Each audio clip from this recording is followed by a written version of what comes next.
There's a difference between a man who isn't perfect and a man who simply isn't worth it. There's a difference. There's a difference between, well, ain't nobody got it all together, and a man that if you continue being with him, you're going to lose everything that's allowed you to identify with the version of you that you came into the relationship as. Meaning you're going to lose it all. The Bible says, what does it profit a man to gain the whole world and lose his soul? Same thing goes for you. What does it profit you to keep this relationship and lose yourself at the same time? If you're with a person, and the longer that you stay in that relationship, you become a stranger to every standard, every belief, every value, every bit of self-esteem, self-confidence, self-worth that you once upon a time identified yourself with. What does it profit you to stay in that relationship? If the longer that you get there, that you stay in that relationship, the more you feel quote unquote dumb or stupid or foolish or weak for being in that relationship. And therefore, the longer that you continue identifying with those characteristics as opposed to what you came in the relationship as, it is benefiting you none whatsoever to stay in that relationship. I'm saying this with so much passion because my cousin hit me up this morning, and I don't want to give the exacts of her situation, but she's essentially in a relationship with a man that she's forgiven multiple times for a particular thing. And now she's at a point of, Derek, what should I do? And my people, they come to me because they know I ain't perfect. I ain't perfect now, and I definitely have had to grow over the years. I've been on the wrong side of the fence. I've been on the right side. So I'm totally not coming from some type of pedestal, but I'm just going to come keep it real. I'm y'all big brother. To her, I'm a big cousin. But nonetheless, I'm going to tell y'all the same way I told her. There are times where a man has, made a decision. It doesn't reflect his true heart's intention, or maybe his heart has truly changed. And there are times where the only thing that's changed in that man are the tactics he's going to use to continue playing in your face while avoiding consequences of actually losing you. But the bad part about continuing to forgive and not raise the standard for that man to even qualify himself to remain in your life is that at some point, he's not even thinking the consequences are real. At some point, he'll get to a point where, oh, she ain't going nowhere. And the last thing you want to be is the woman that ain't going nowhere. That's never the woman that gets the best of a man. That's never the woman that gets a man's maximum effort, anything more than the bare minimum. If you become the woman, think about any time you've been in a conversation and you heard somebody refer to her, man, she ain't going nowhere. That girl ain't going nowhere. Y'all know somebody on TV right now in a particular relationship, and you see the things going on and you just say, man, she ain't going nowhere. What is she getting treated like? What kind of treatment is she receiving on a day-to-day? So let me tell you the number one sign a man has not changed and will never change.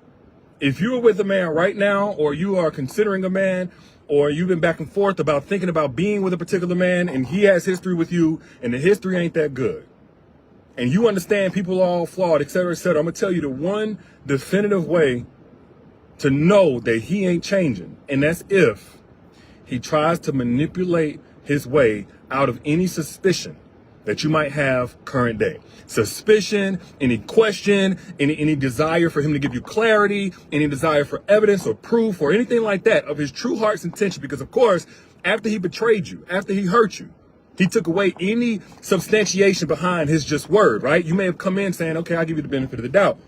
But whenever he hurt you, there was no more doubt. So now you need him to show and prove, right? Now you need him to answer a couple of extra questions. Now you need him to show you some things. You need to see his patterns. You need something. Or maybe the situation presents itself and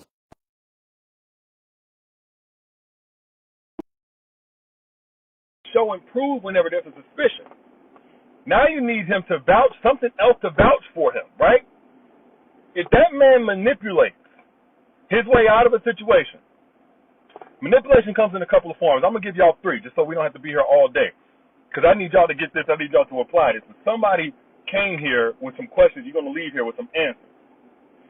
When you're dealing with a man, and say, for instance, you're in a relationship with him, he's done some things, and it looks like he might have done this particular thing. A situation has occurred where you see some red flags. Let's just say it's cheating, right? But he's hiding his phone. Like something ain't right. He's leaning over the side of the bed and texting the girl or texting somebody. And when you bring it up to him, he plays dumb. That's a form of manipulation. That's a form of manipulation. I'm not saying if he literally doesn't know something, but here's the difference. Let's say man A. Man A is a manipulator. He's done some things. You said, look, I'm willing to give you another chance. I'm willing to see this thing out, but you got to show me. Red flags occur. You bring it to his attention. Hey, why was your phone down this whole time? And as soon as it rang, you just, without even flipping it over, you just press the button so that it's silenced. Man, what are you talking about? Huh? Man, I don't know. I just didn't think nothing about it.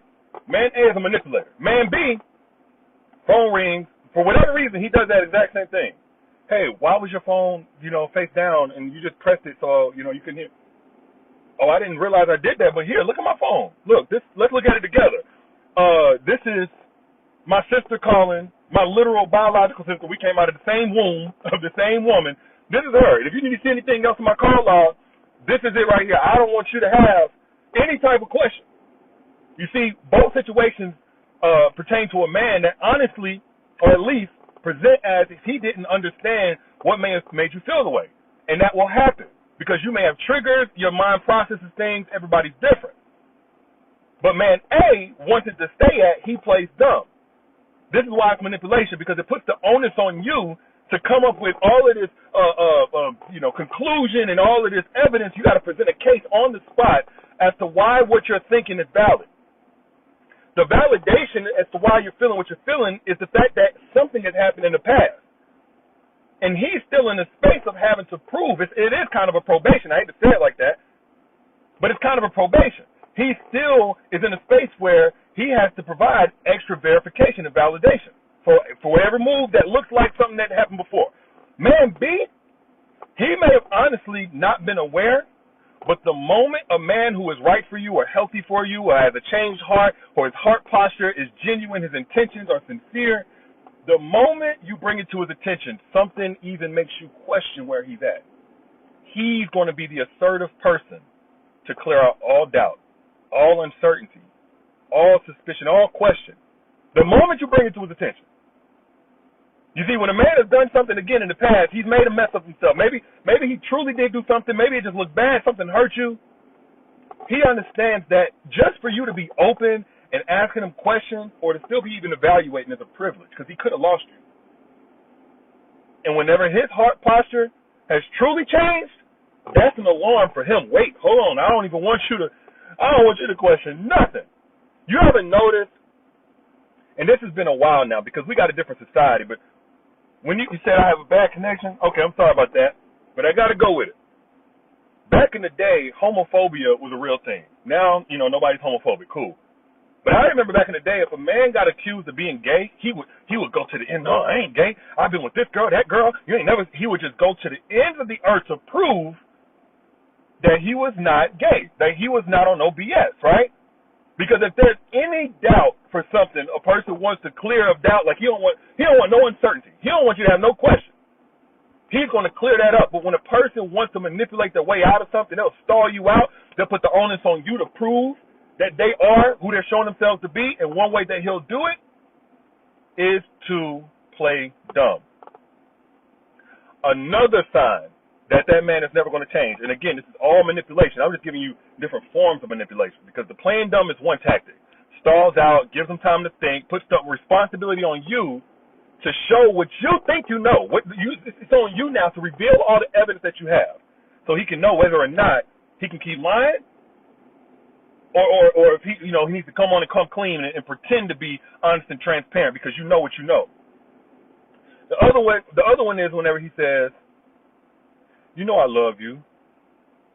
I've been talking about this before, but the whole I love you or I love you, first off, look, everybody's love ain't the same. Love is only as good to consume as the vessel that it flows through, and it's just like water. Water is good for you, right? But if it comes through a contaminated, Ebola having pipe, it ain't good to consume no more. It's water, but it's no longer good because the vessel that it's flowing through is now contaminated. It's now poisonous. Love is the exact same way. So a lot like water.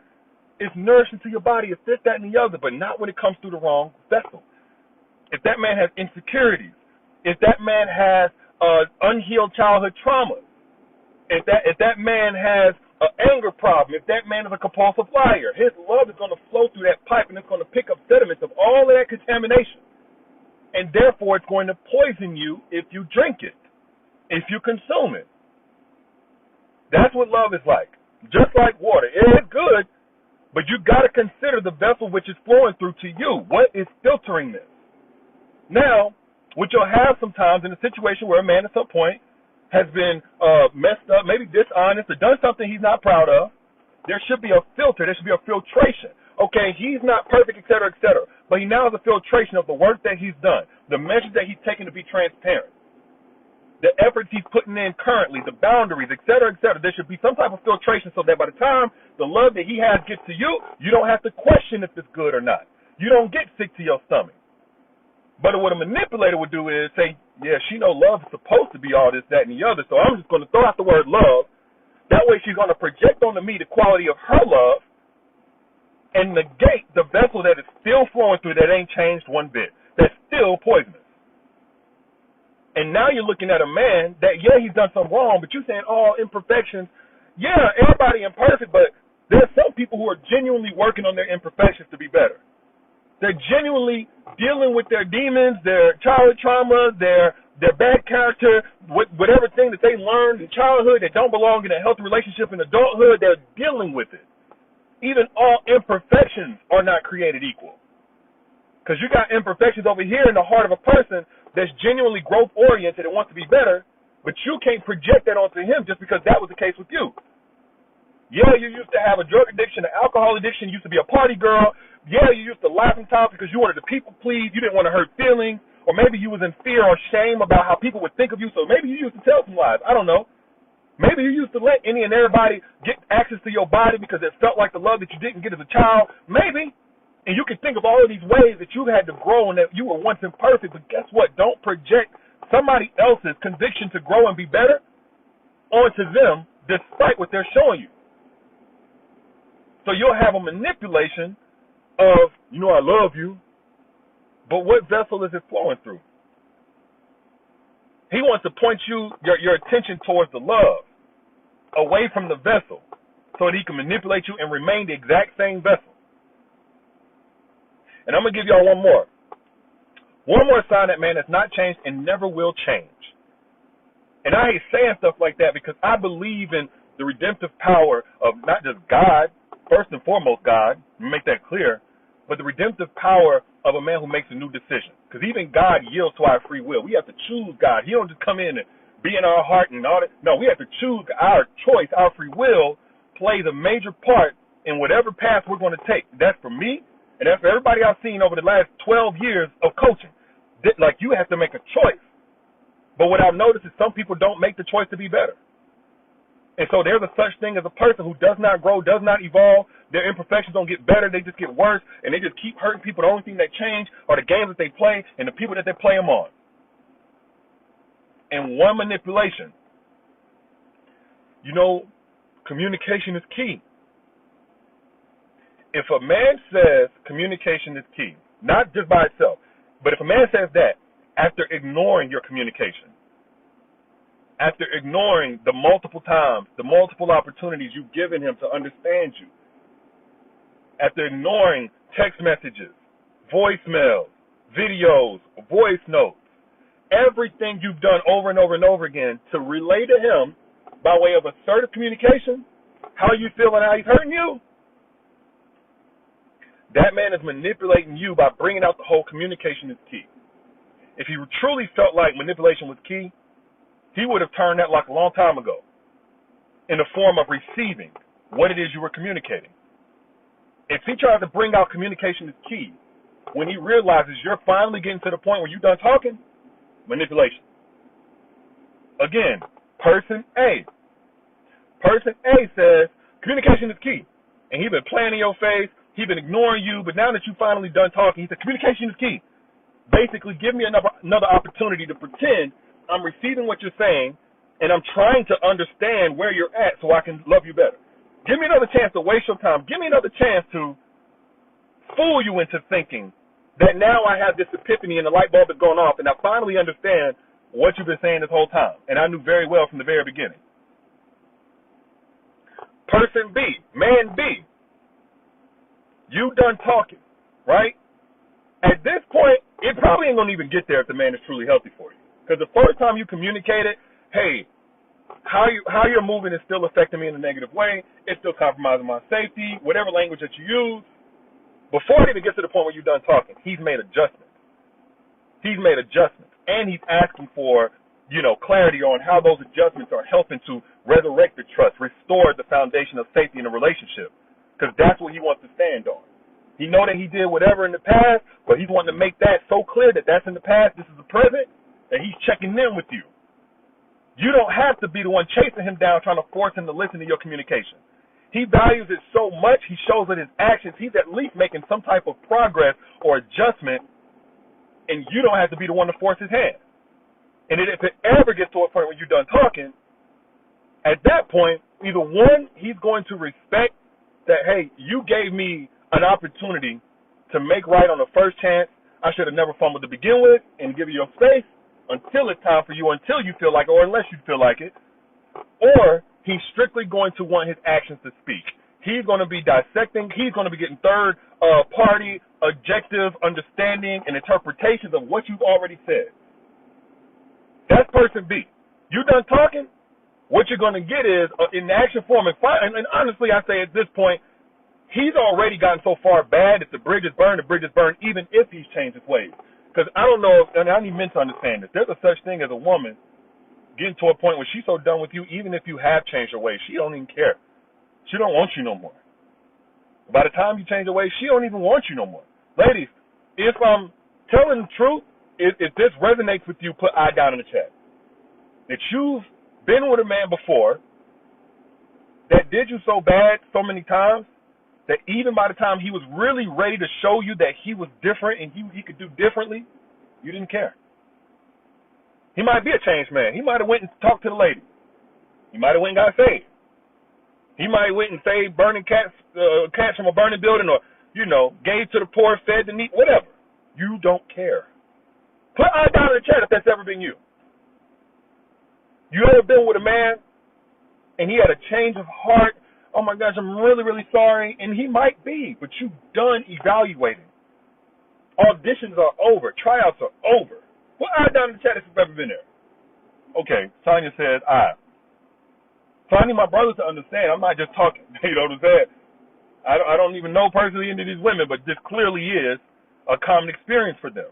So even if you have changed your heart and done the right thing and made the adjustment, there's a such thing as too little too late.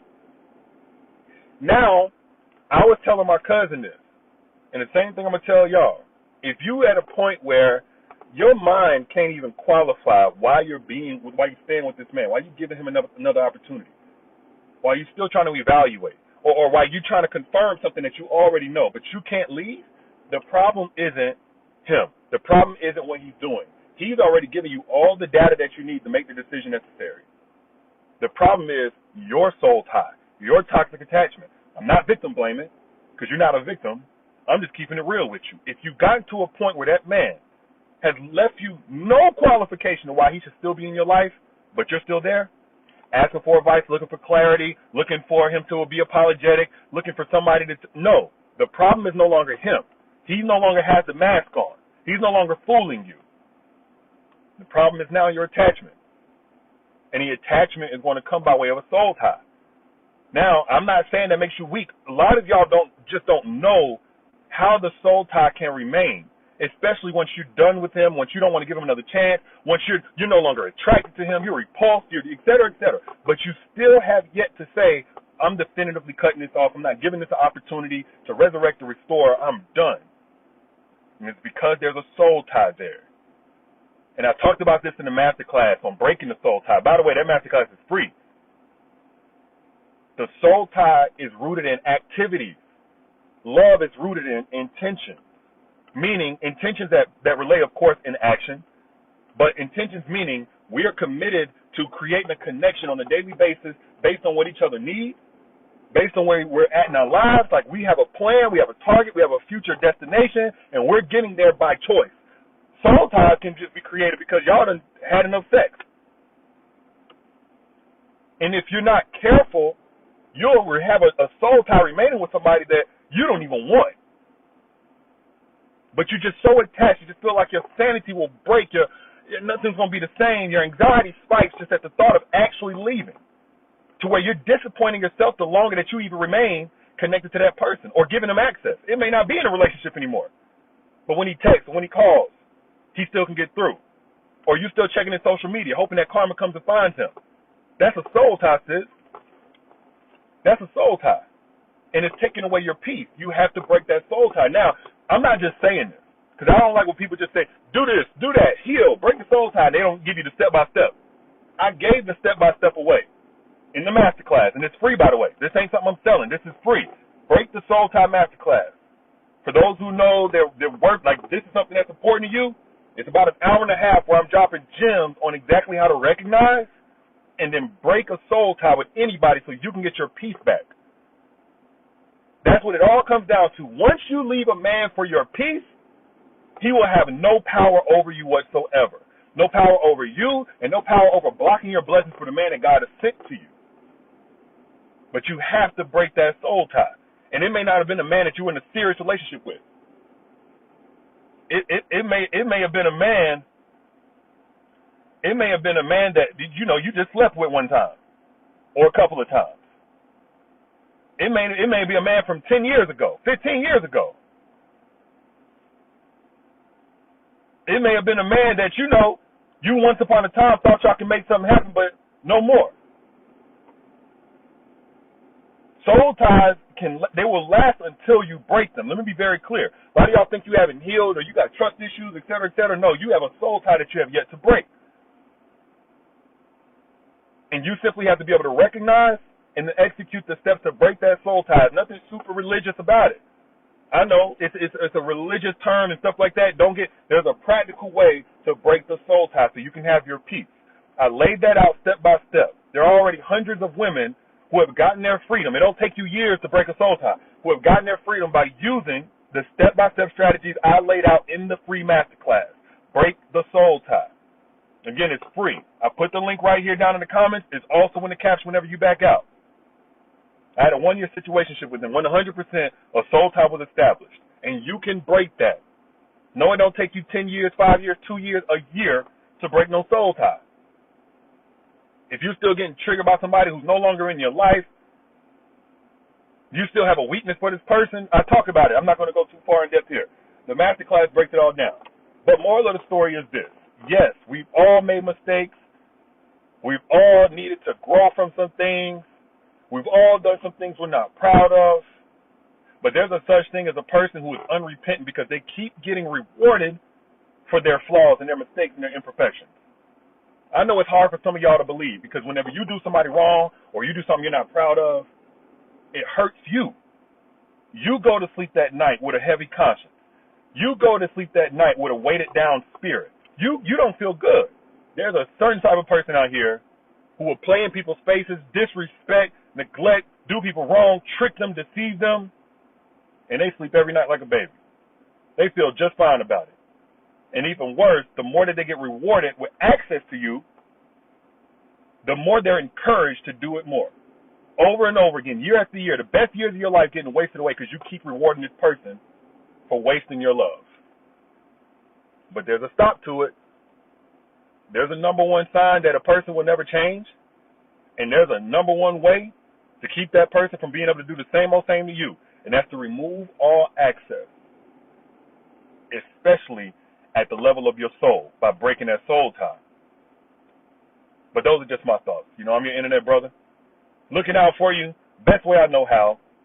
And if you got value from this, if anything that I said resonated with you, hit the share button so you can bless somebody else. That's that good karma coming back your way for paying it forward. I don't ask for your money. All I ask is for you to share for somebody else on your timeline that needed to hear this at the time that you shared it. And if you want access to the masterclass to get more, again, it's about an hour and a half now because, it's content-packed, no fluff. I gave a step-by-step strategy for those who need to break the soul tie with everybody in their path so you can wipe that slate clean. And I did it at the link down here in the